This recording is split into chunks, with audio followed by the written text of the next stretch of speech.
kita akan bertumbuh menjadi pribadi yang lebih kuat daripada sebelumnya. Gereja kita pun juga bertumbuh menjadi gereja yang lebih kuat daripada sebelumnya. Tentunya kita juga bertanya-tanya di dalam hati kita. Di dalam area apa yang kita ini kepinginnya semakin kuat?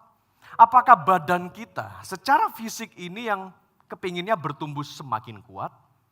Apakah itu juga bicara soal kondisi keuangan kita yang rindunya semakin kuat, ya? Kepingin semakin kuat secara finansial? Ya. Atau Anda juga kepingin bahwa apakah pekerjaannya semakin kuat, karirnya semakin kuat, posisi semakin tinggi begitu?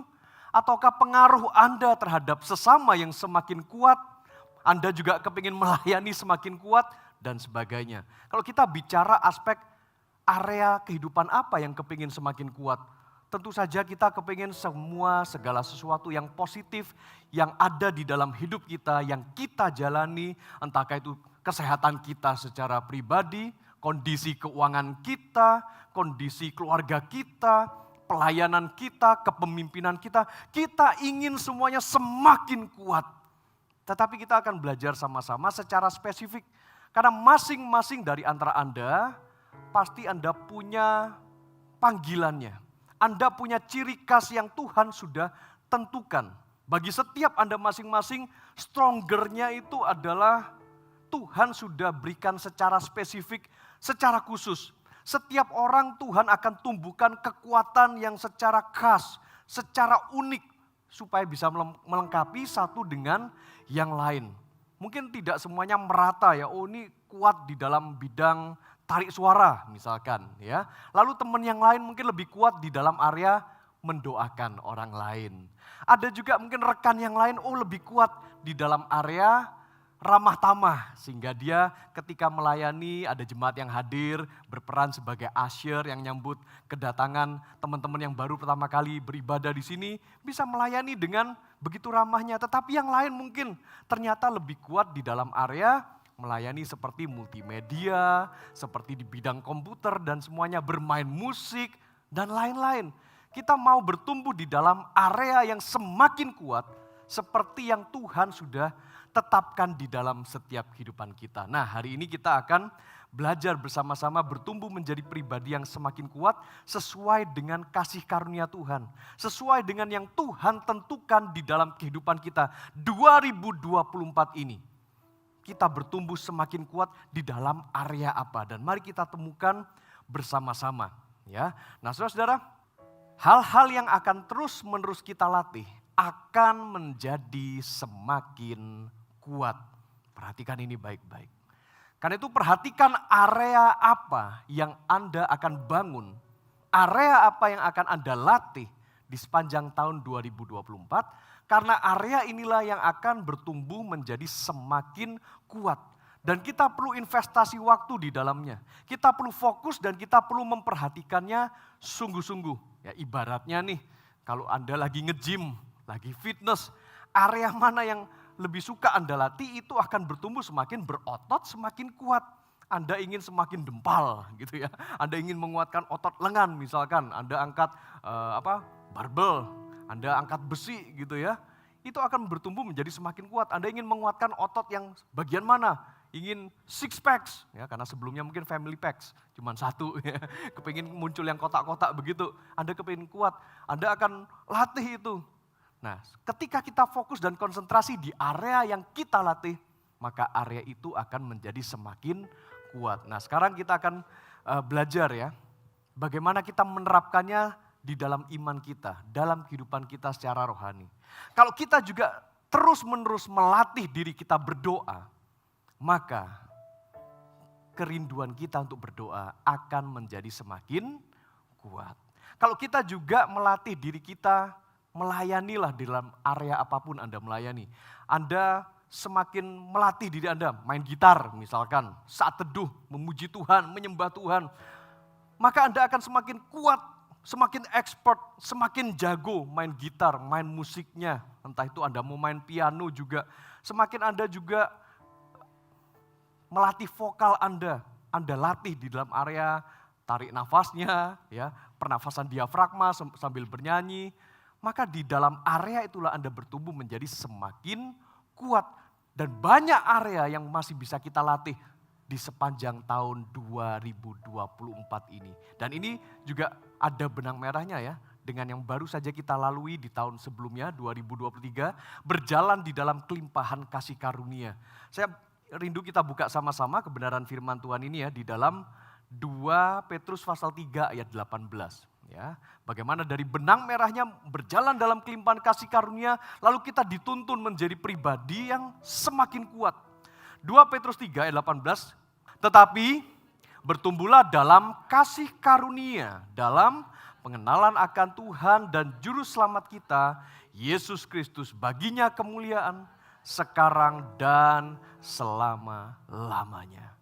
Bertumbuh semakin kuat dicatatkan oleh Petrus bahwa kita akan bertumbuh di dalam kasih karunia. Itu namanya bertumbuh semakin kuat. Kita harus tahu area bertumbuh kita itu semakin kuatnya di mana posisinya. Posisinya adalah semakin kita bertumbuh di dalam kasih karunia. Bukan berarti tahun yang sudah lewat kemarin, tema tahunannya sudah selesai. Mungkin kalau dari kita tinjau dari tahun-tahun sebelumnya, contohnya ya, dari tahun 2020. Ya, temanya di Gereja Mars Sharon adalah Purify for Growth. Kita dimurnikan agar kita mengalami pertumbuhan. Kemudian kita juga ada new awakening, ada kebangkitan yang baru di dalam iman kita, di dalam hidup kita ketika kondisi waktu itu kan tidak baik-baik saja ya, kita semua mengalami pandemi COVID global sedunia.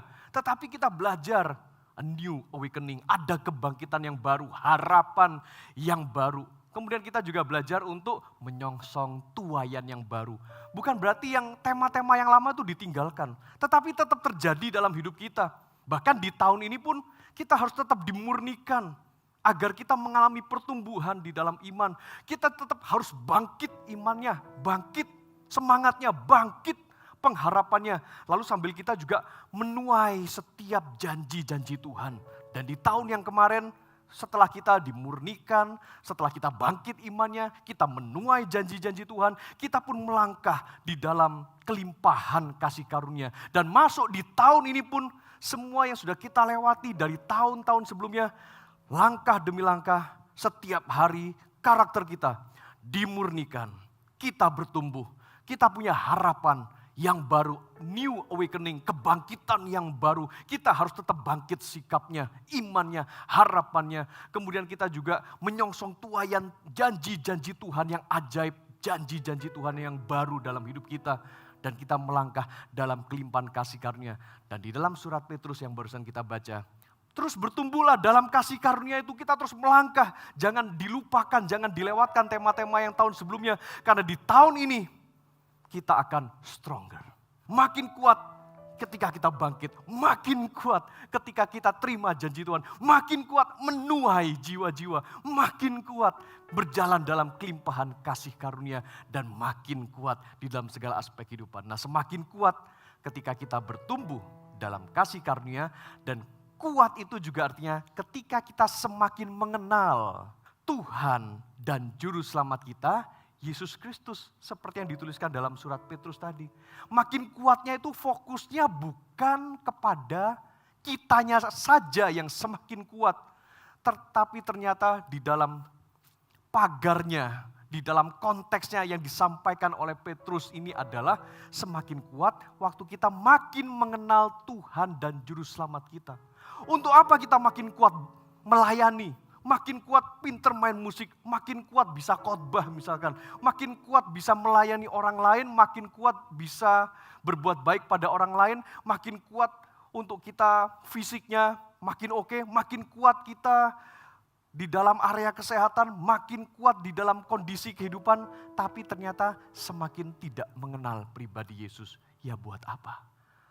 Tetapi kita bertumbuh semakin kuat di dalam kasih karunia Tuhan, karena kita ini gak bisa mengandalkan kekuatan sendiri, tetapi semata-mata kita sadar kalau kita bisa bertumbuh makin kuat, lebih baik daripada sebelumnya, lebih kuat daripada yang kemarin-kemarin, itu semua karena kasih karunia dan semakin mengenal pribadi Juru Selamat kita, Tuhan Yesus Kristus. Fokusnya bukan kepada diri kita lagi, tetapi fokusnya kuat itu adalah semakin mengenal pribadi Tuhan Yesus. Semakin kita kenal pribadinya Tuhan Yesus, maka kita akan semakin dengar suaranya.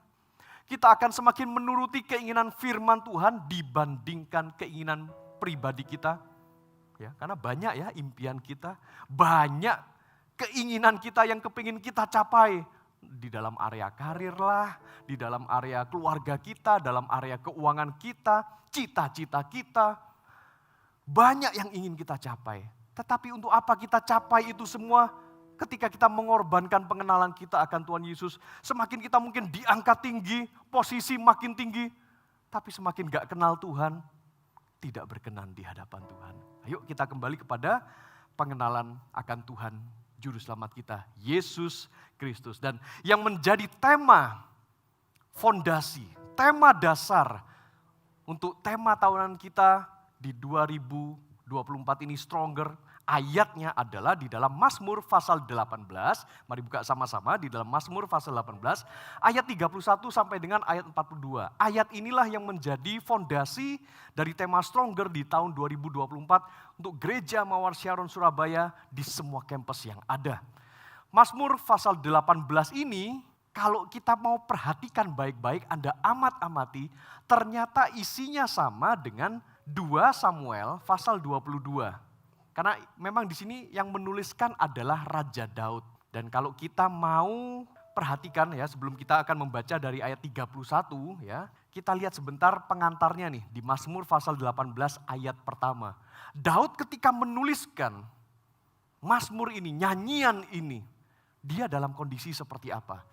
Supaya ketika nanti kita membacanya, kita paham, oh ternyata ini loh alasannya Daud. Kenapa kok dia menyanyikan Mazmurnya gayanya seperti ini, supaya kita gak salah paham.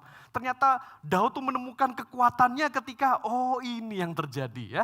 Di dalam Mazmur pasal 18 ayat 1, tertulis begini nih catatannya untuk pemimpin biduan.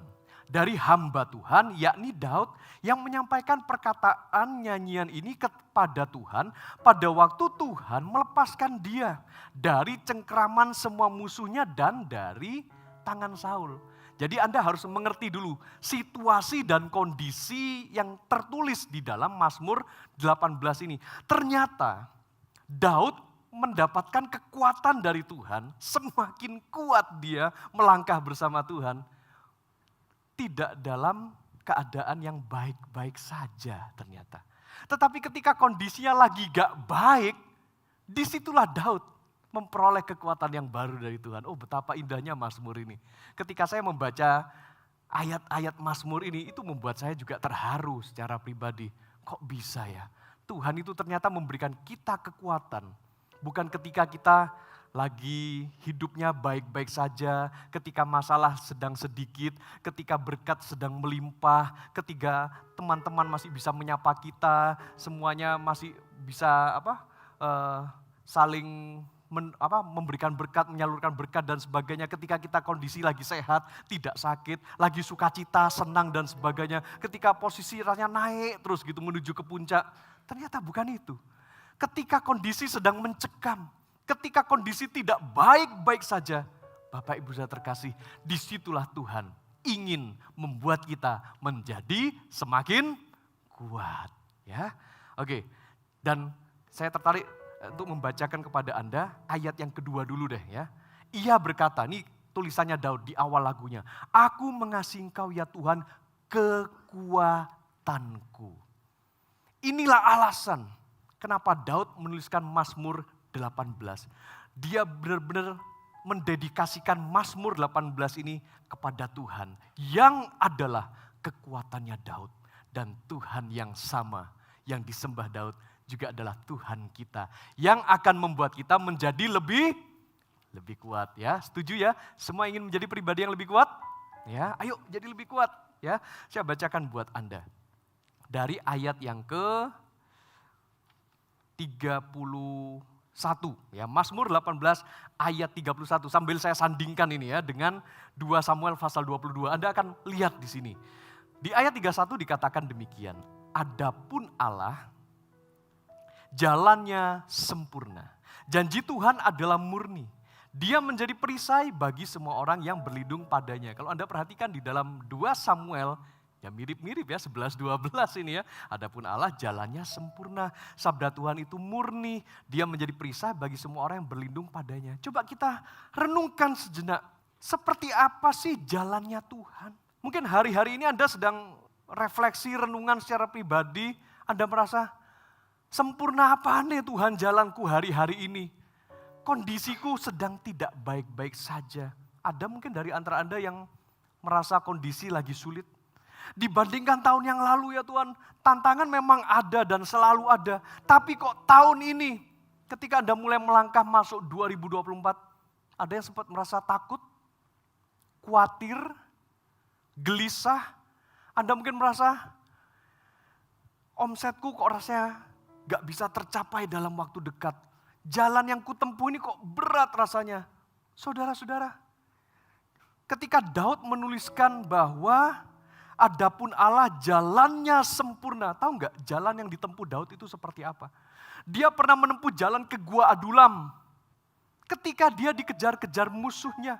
Ketika dia juga dikejar-kejar oleh Raja Saul. Jadi sambil kita membaca ayat demi ayat ini, kita sambil mengimajinasikan. Saat itu Daud sedang berada dalam kejaran musuh. Alias Daud itu adalah buron. Oke? Jadi ini kondisi Daud bukan ketika dia lagi santai, lagi enak, lagi holiday, lagi jalan-jalan, healing begitu, bukan. Tetapi ketika dia lagi lari, ketika dia lagi ketakutan, galau, ketika dia juga kecewa, bahkan dia juga bisa sakit hati. Kok bisa ya? Dia Raja Saul ada raja yang kulayani. Aku mengabdi kepada dia. Aku perang buat dia. Supaya bangsa Israel menang. Yang dapat nama juga Raja Saul. Kok aku dijadikan buron? Dia iri hati sama aku. Mungkin Anda merasa disaingi. Atau Anda merasa bahwa ada orang-orang yang berusaha mencelakakan Anda belakangan ini. Ada saingan di pekerjaan Anda. Saingan di kantor Anda. Yang memfitnah Anda mungkin, lalu Anda merasa, kok bisa ya ada orang yang nyebarin rumor, nyebarin gosip tentang saya. Nama baik saya sedang dijelek-jelekan, lalu Anda berdoa pada Tuhan, Tuhan jalan seperti apa ini jalan menuju berkat kok kayak begini. Aku dihina, aku dilecehkan, aku ditipu, aku dijanjiin sama orang, nanti aku akan dapat hasil yang banyak, ternyata uangku dilarikan orang dan semuanya. Mana ini? Kok gak terjadi hal-hal yang baik? Jalan seperti apa? Daud pun pernah menempuh jalan yang gak enak. Jalan ke Gua Adulam. Dia pun juga menempuh jalan persembunyian. Karena dia harus sembunyi dari kejaran Raja Saul. Dia bersembunyi ke kubu-kubu gunung. Dia harus masuk, keluar gua, masuk lagi. Sampai suatu ketika dia sembunyi di suatu gua. Ternyata Raja Saul dan pasukannya juga ada di sekitar gua itu. Anda tahu ya ceritanya kurang lebih. Raja Saul kemudian mules perutnya, masuklah ke gua itu. Ketika dia sedang melakukan bagiannya secara privacy, ya, karena waktu itu ya mau gak mau ya kondisi lagi peperangan di luar sana, lagi mules, masuklah Raja Saul ke sebuah gua. Ternyata di dalam gua itu Daud dan semua pasukannya sedang sembunyi dan terpaksa mereka harus tutup hidung. Ya, karena bau tak sedap dari Saul. Lalu kemudian pengawalnya Daud ngomong, nah ini kesempatan ketika dia lagi bertapa kayak begini, ayo cocok nih, kamu tinggal tancepin tuh Raja Saul, bunuh dia, kamu langsung jadi raja. Godaan loh itu buat raja, buat si Daud, godaan dia untuk membunuh Raja Saul. Ya. Jalan yang ditempuh gak enak, bahkan tuh jalan yang berbau bahkan. Dia juga dikejar-kejar sampai harus melewati padang gurun. Anda mungkin merasa bahwa kondisi kehidupan Anda saat ini seperti padang gurun.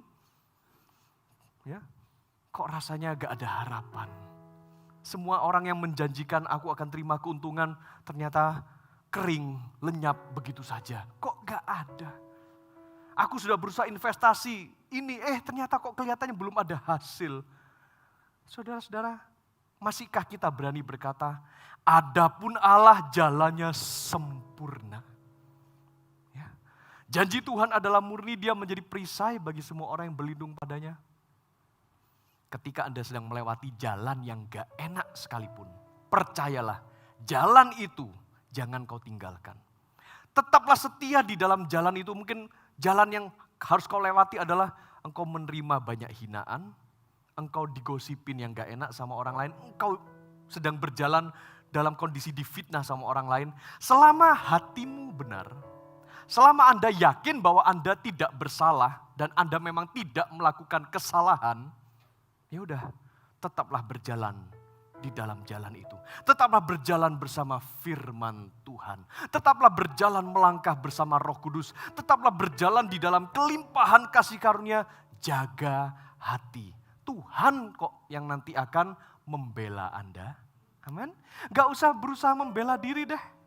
Tuhan kok nanti akan membela Anda. Janji Tuhan adalah murni. Firman-Nya itu murni, renungkan terus. Dia menjadi perisai bagi semua orang yang berlindung padanya. Sekalipun Anda sedang berada di jalan yang gak enak belakangan ini, tetaplah berlindung pada Tuhan. Berlindung lewat apa? Lewat doa, lewat penyembahan, berlindung di dalam ruangan kamarmu yang tersembunyi, berdoa di sana, minta tolong sama Tuhan. Tuhan, Engkau tahu situasiku saat ini. Aku lagi di jalan yang gak enak. Tapi jalan yang gak enak ini kalau ternyata memang Tuhan ngomong, ini jalanku yang sempurna. Ya sudah, aku akan bertahan di jalan ini. Sekalipun aku difitnah orang, aku dikira hal-hal yang negatif sama orang lain, aku berlindung kepadamu, Tuhan yang bela. Amin. Ya, lanjut ayat berikutnya. Sebab siapakah Allah selain daripada Tuhan, dan siapakah gunung batu kecuali Allah kita? Kenapa Daud menuliskan hal ini? Ya karena dia mengalami pelarian dari musuh-musuhnya, lari dari kejarannya Saul. Dia pindah dari gunung batu yang satu ke gunung yang lain. Ternyata gunung itu bisa menyembunyikan dia dan teman-temannya dari kejaran musuh. Karena itu dia berkata bahwa sama seperti aku bisa bersembunyi di balik gunung ini. Ternyata musuh-musuh yang lain itu gak kelihatan kalau aku lagi ada di balik gunung ini. Karena itu dia berkata, oh Tuhan, Engkaulah gunung batu. Tiada Allah yang lain selain Allah yang adalah gunung batuku. Ya kan? Jadi Anda bisa paham sekarang, oh makanya kok Daud itu nulis bahasanya kok puitis banget. Kenapa Tuhan disebut sebagai gunung batu? Karena ketika dia lagi dikejar-kejar, sembunyinya di balik gunung, Tuhanlah gunung batu perlindungan. Ayat 33. Allah dialah yang mengikat pinggangku dengan keperkasaan dan membuat jalanku rata.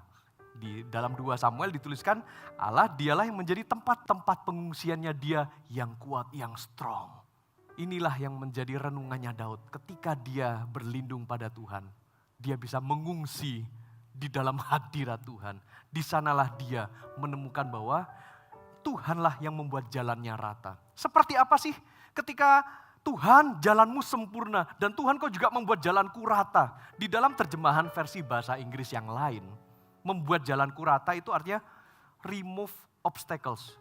Tuhan yang memindahkan rintangan-rintangan sehingga membuat jalan yang sekalipun kita jalani rasanya gak enak. Tetapi Tuhan yang remove obstacles itu. Ya. Tuhan yang memindahkan setiap halangan, rintangan dari jalan-jalan kita yang gak rata. Jalan yang penuh dengan halangan itu.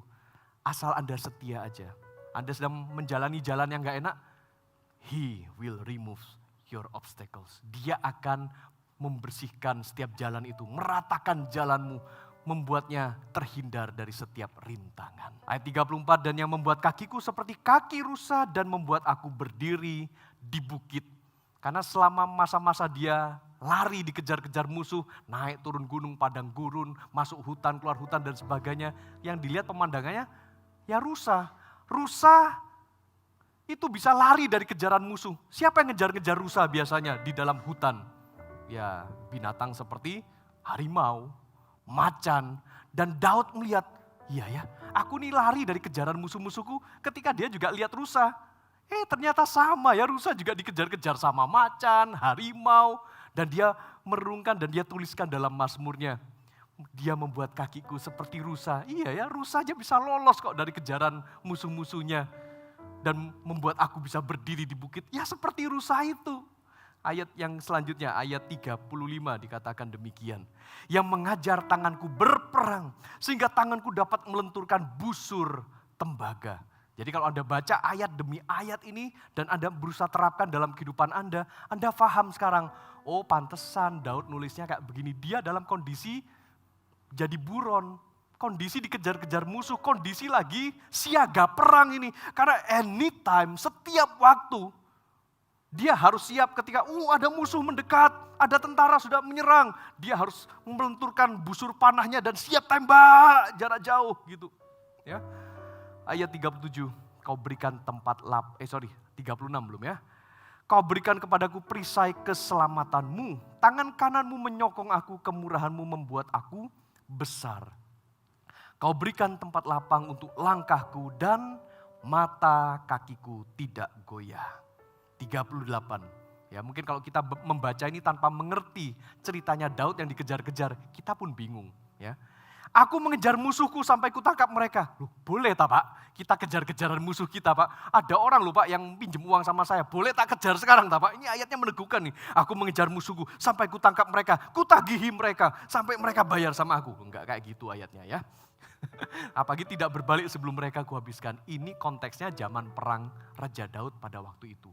Artinya gini, kalau Tuhan sudah membela kita, ya, ketika mungkin ada orang lain yang melarikan uang kita, harta kita, yang mereka yang punya janji kepada kita dan belum digenapi terhadap kita, lihat aja deh.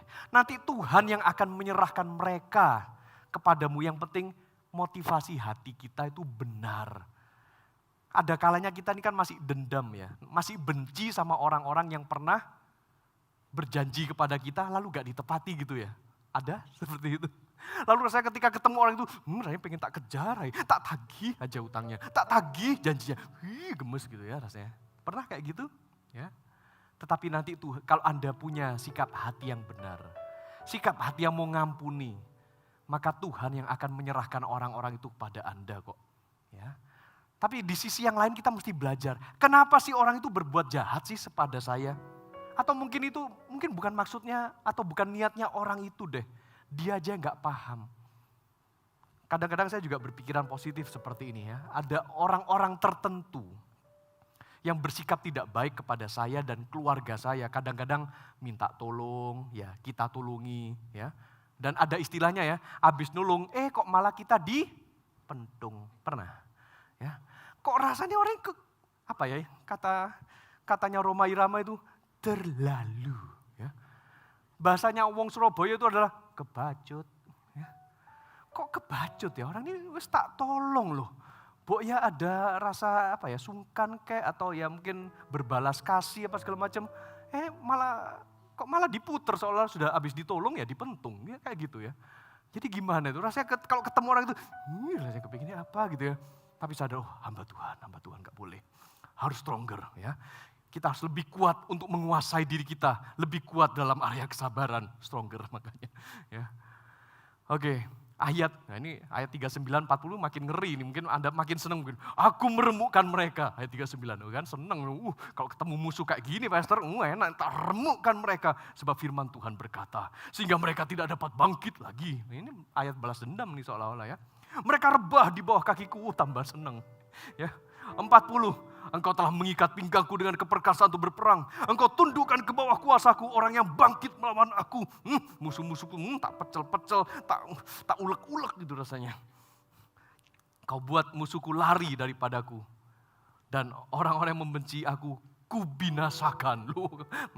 Makin sangar kayak gini ya. Mereka berteriak minta tolong tetapi tidak ada yang menyelamatkan. Mereka berteriak kepada Tuhan tetapi ia tidak menjawab mereka. Ya. Apakah 3-4 ayat terakhir yang kita baca ini adalah berupa ayat balas dendam gitu. Lalu Tuhan merestui kita balas dendam. Sekali lagi ya, ini namanya mazmur atau tulisan nyanyian. Dan ini adalah bahasa puitis, bahasa kiasan. Ya, jadi jangan kita aplikasikan ini lalu begitu ketemu. Nah ini firman Tuhan ini meneguhkan. Saya suka Pastor Robert dengan khotbah dengan tema kita di GMS Stronger ini. Berarti kita bisa ngulek-ngulek musuh kita sampai membinasakan musuh. Seneng aku gitu ya. Bukan itu. Tetapi kita sudah punya kelapangan hati terhadap orang-orang yang pernah menyakiti kita, terhadap orang-orang yang pernah jahatin kita. Ya sama seperti tadi saya ceritakan, habis nulung malah kepentung. Ketika saya ketemu lagi sama orang itu, mau apa coba? ya sudah, saya merelakan, saya lepaskan pengampunan. Nanti Tuhan sendirilah yang akan beracara dan memproses orang itu. Yang penting saya tahu satu hal, bahwa orang itu pernah ada di dalam kehidupan saya untuk memproses saya, untuk membentuk saya, sehingga saya menjadi lebih baik daripada sebelumnya. Seperti itu pelajaran yang bisa saya petik. Saya pernah ditipu sama orang lain. Pelajarannya adalah bukan supaya saya membenci penipu itu, tetapi supaya lain kali saya lebih pinter, tidak gampang ditipu sama orang lain. Make sense? Seperti itu loh harusnya. Saya jaga sikap hati saya supaya saya tidak tergoda untuk balas dendam sama orang itu. Oke, lanjutkan. Di dalam Mazmur pasal 84 ayat 6-8 juga dikatakan demikian nih, indahnya firman Tuhan. Kalau kita tuh punya sikap hati, kerinduan hati untuk kita mengadakan ziarah. Ya. Kata ziarah ini adalah untuk niat untuk kita beribadah, sembayang kepada Tuhan. Mazmur 84 ayat 6-8 dikatakan demikian. Berbahagialah manusia yang kekuatannya di dalam Engkau, yang berhasrat mengadakan ziarah. Kekuatan di dalam Tuhan itu maksudnya apa? Karena kekuatan itu tidak diukur berdasarkan penampilan luar atau fisiknya seseorang. Justru kekuatan yang akan kita alami di tahun 2024 ini adalah kekuatan yang di dalam Tuhan. Kekuatan kita di dalam Tuhan ini akan semakin bertambah. Stronger itu stronger in Christ. Stronger in our faith to Christ. Semakin kuat iman kita, pengharapan kita, ibadah dan sembahyang kita kepada Tuhan. Karena itu pemazmur mengatakan, berbahagialah manusia yang kekuatannya di dalam Engkau, yang berhasrat mengadakan ziarah, ibadah atau sembahyang. Ayat 7 nih. Apabila melewati lembah Baka, mereka membuatnya menjadi tempat yang bermata air, bahkan hujan pada awal musim menyelubunginya dengan berkat. Mereka berjalan, makin lama makin kuat, stronger. Hendak menghadap Allah di Sion. Sama seperti saya mengutip tadi di dalam 2 Petrus pasal 3 ayat 18 ya. Makin kuat itu artinya kita makin mengenal pribadi juru selamat kita, Yesus Kristus. Sehingga di ayat 8 tadi kita baca di Mazmur 84, mereka berjalan makin lama makin kuat, hendak menghadap Allah. Makin mengenal pribadi Allah. Menghadap Allah itu bukan hanya sekedar setor muka, oh Tuhan aku sudah menghadap kepadamu ya. Enggak. Mereka berjalan makin lama makin kuat, stronger. Hendak menghadap Allah di Sion, tujuan menghadap Allah itu apa? Semakin mengenal pribadi Allah. Kita belajar semakin mengenal pribadi Yesus, maka kita akan menjadi semakin kuat. Ya. Kalau kita kembali ke ayat 7 tadi, dan ini kebanyakan pasti deh. Sewaktu kita akan menghadap Tuhan, sewaktu kita punya hasrat untuk ziarah, untuk sembahyang di hadapan Tuhan. Ayat 7 mengatakan apabila melintasi lembah Baka. Apa sih yang dimaksudkan dengan lembah Baka itu? Tadi juga dikatakan bahwa oh Tuhan jalanmu sempurna. Termasuk lembah Baka itu jalan yang harus dilewati, jalan yang sempurna. Saya membaca di dalam banyak penafsiran ya, ternyata disimpulkan lembah Baka yang dimaksudkan ini memang adalah lembah yang pada umumnya memang harus dilewati oleh para peziarah yang ingin sembahyang di bait Allah yang ada di Yerusalem. Ya. Kebanyakan orang-orang Yahudi dari luar kota, lalu mereka mau ziarah ke Yerusalem, mereka mau gak mau memang harus melewati lembah Baka ini. Ya. Seperti apa tuh modelnya lembah Baka? Ya, memang ada juga yang menafsirkan, oh mungkin lembah Baka ini adalah nama Baka itu nama sejenis tumbuhan yang ada di sana. Dinamakan tuh ya, makanya karena banyak tumbuhan namanya baka gitu ya, jadi oh mereka harus melewati lembah Baka. Tapi ada juga yang mereka menarik kesimpulan kata baka ya, baka dari kata bakah gitu ya. Ini artinya bisa kiasan karena kata bakah itu kata dasarnya adalah menangis. Menangis atau menderita, menangis karena menderita begitu ya. Jadi setiap orang yang mau menghadap Allah di Sion, mereka harus melewati lembah air mata. Ya Tuhan, ku percaya. Tahu lagunya? Aku percaya lewati lembah air mata.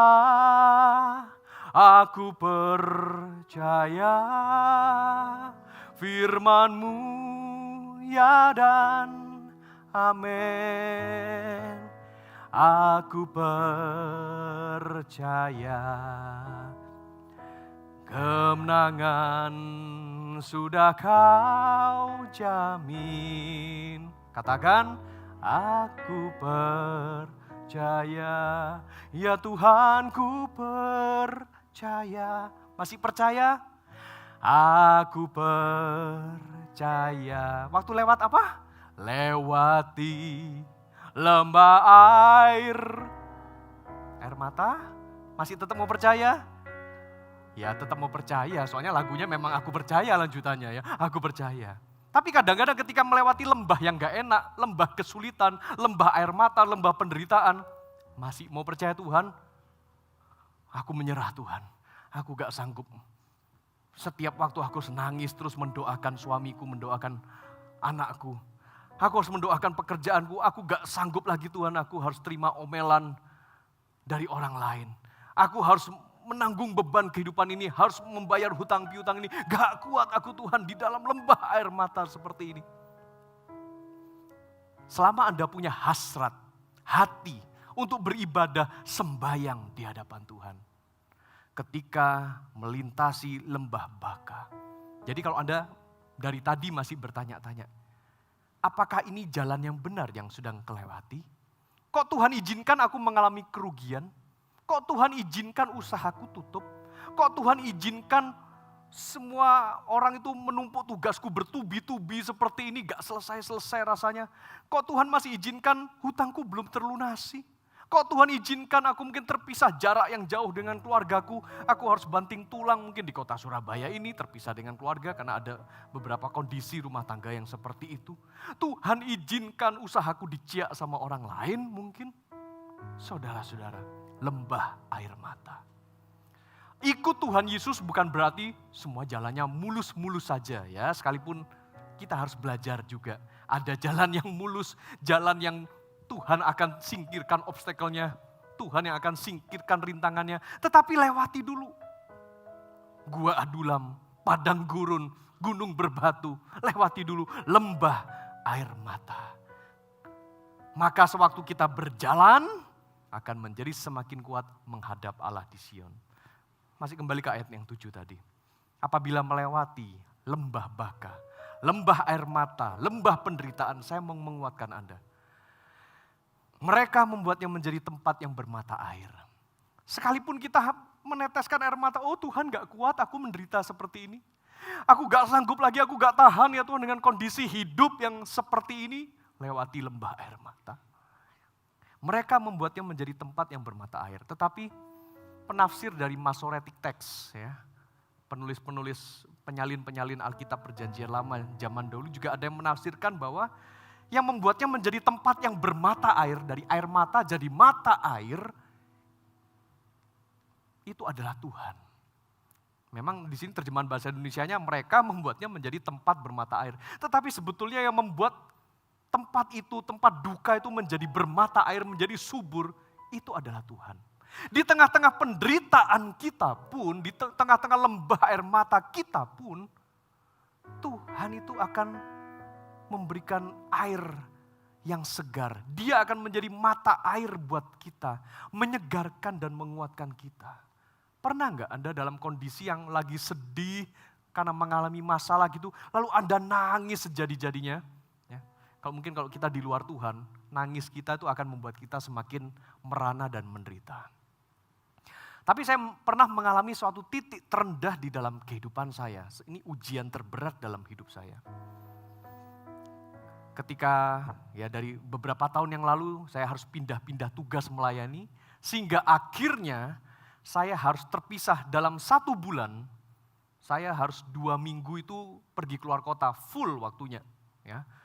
Katakanlah begini ya, selang-seling ya. Jadi Minggu pertama saya ada di kota Palembang. Minggu kedua saya harus ada di kota Medan. Minggu ketiga saya di kota Palembang lagi. Minggu yang keempat saya harus ada di kota yang tadi lupa, pokoknya selang-seling gitu ya. Medan, Palembang begitu. Meninggalkan keluarga dalam waktu seminggu full gitu ya. Jadi rasanya saya sampai setengah protes sama Tuhan, dan ini harus saya jalani setengah tahun lebih. Saya ini sampai hampir tidak mengikuti pertumbuhan anak-anak saya. Pergumulan mereka dari masa kecil mereka, dari SD mau naik SMP kayak begitu, saya sampai nangis loh di hadapan Tuhan, apalagi ketika di luar kota. Oh Tuhan, sampai kapan saya harus terpisah dari keluarga kayak begini? Saya sampai nangis, saya sampai doa, kapan Tuhan kondisi kayak begini?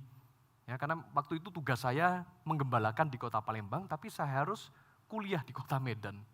Seminggu full kayak gitu. Jadi saya sampai nangis. Tapi sambil nangis saya sambil berdoa, berseru jerit kepada Tuhan.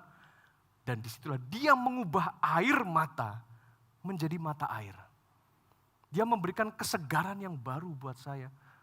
Dia menguatkan saya, memang nangis, tapi nangis bukan membuat saya makin lemah, makin putus asa, makin gak punya pengharapan.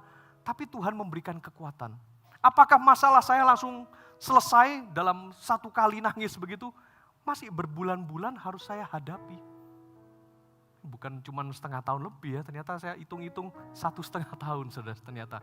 Saya menjalani itu 1,5 tahun. Sampai pernah saya membayangkan, tiba-tiba begitu balik seminggu setelah berpisah, anak saya kok sudah lebih besar gitu ya. Untung gak pulang-pulang gak dipanggil om gitu.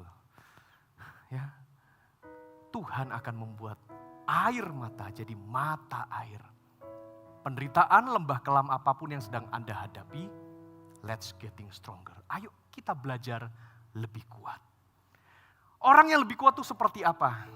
Amsal pasal 16 ayat 32 dikatakan demikian. Orang yang sabar melebihi seorang pahlawan. Orang yang menguasai dirinya melebihi orang yang merebut kota. Pahlawan dan orang yang merebut kota itu kuat atau enggak? Kuat dong, pahlawan tuh orang kuat. Apalagi ada orang yang bisa merebut satu kota. Itu ciamik banget, kuat soro gitu ya. Nah tapi di sini dikatakan, Anda mau melebihi orang-orang seperti pahlawan dan orang-orang yang merebut kota? Kalau Anda kepingin lebih kuat daripada orang yang merebut kota atau orang yang menjadi pahlawan. Pertama, belajar sabar. Sabar. Kalau Anda sepanjang 2024 ini Anda bisa lebih sabar daripada sebelumnya, maka percayalah Anda semakin kuat. Kalau Anda bisa lebih menguasai diri dibandingkan sebelumnya, percayalah Anda sedang bertumbuh menjadi semakin kuat. Contoh, siapa yang di sini suka marah? Ya gak apa-apa, gak usah angkat tangan deh ya. Pasti, Pak nanti saya difoto. Ya, oke. Kalau Anda tahun 2024 ini aja deh, coba nih komitmen, jadikan ini komitmen pribadi. Lebih kuat untuk menahan marah Anda, ayo lebih sabar gitu ya. Coba noleh dulu sebelah kiri kanannya, itu untuk kamu juga loh ya. Kalau Anda bisa lebih sabar, nahan gak marah sama siapa? Oh bisa lah, namanya suami bisa marah sama istri, ya kan? Istri bisa marah sama suami. Atau kita sebagai orang tua marah kepada anak kita. Atau kita bisa marah pada pasangan kita. Coba kita belajar. Ya. Belajar Anda untuk nahan gak marah. Saya acungi jempol. Anda melebihi kekuatannya seorang pahlawan dan Anda melebihi orang yang merebut kota. Tapi, misalkan orang cuma salah sedikit kan agak sengaja, langsung Anda marah dengan level murka. Wah, seorang lemah ini. Ya. Dan bersama-sama kita, satu gereja akan memandangi sinis, orang itu berkata, lemah. Ya, tapi, kalau Anda ketemu sama teman-teman, nanti besok-besok sharing ya di CG ya. Waktu Anda ngomong, wah aku diserempet mobilku, sampai penyok mobilku. Tapi aku cuma senyum sama orang itu, aduh ya gak apa-apa, nanti bisa diklaim di asuransi. Acungi jempol, kamu stronger. Kamu kuat loh. Kamu bisa gak marah kayak gitu, hebat loh kamu stronger, kamu lebih kuat. Tapi kalau sampai ada yang bersaksi di CG, tadi aku baru berantem sama istriku, dengan bangganya tak marah-marah dia, masa gak enak, ya rasanya gak ada rasanya, hambar, asin ya gak asin ya, pasti ya namanya juga hambar. Langsung kita berkata semuanya, Bercanda ya, bercanda. Ya, tapi bisa ya, ngerti ya Anda ya. Jadi lebih kuat itu ternyata waktu kita bisa nahan emosi. Waktu kita tidak membalas ketika ada orang yang fitnah kita, itu kuat namanya.